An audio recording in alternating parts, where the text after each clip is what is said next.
पुढच्या बातमीकडे बातमी आहे छगन भुजबळ यांनी केलेल्या वक्तव्याची। भाजप 1 तर आम्ही 2 नंबरला आहोत, छगन भुजबळ यांनी हा दावा केलाय।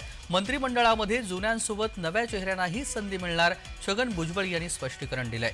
यंदा निवडून आलेल्या आमदारांची संख्याही जास्त आहे, आमदार जास्त असल्यानं अडचण आहे असंही छगन भुजबळ यांनी म्हटलंय।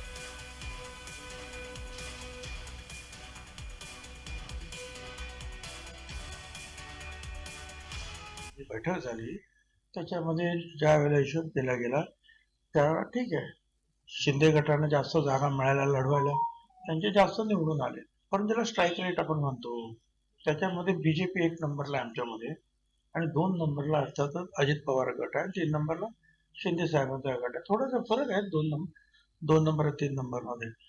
आमच्या म्हणणं असं आहे की आमचा पण स्ट्राईक रेट चांगला आहे, तर तुम्ही त्यांच्या एवढीच आम्हाला पण जागा द्या।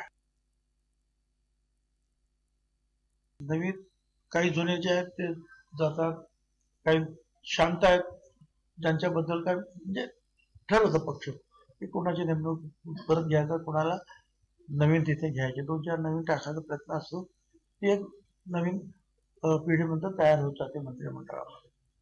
सर्व पक्षांचा आहे, सर्व पक्षांमध्ये जुने नवीन चेहरे येणार।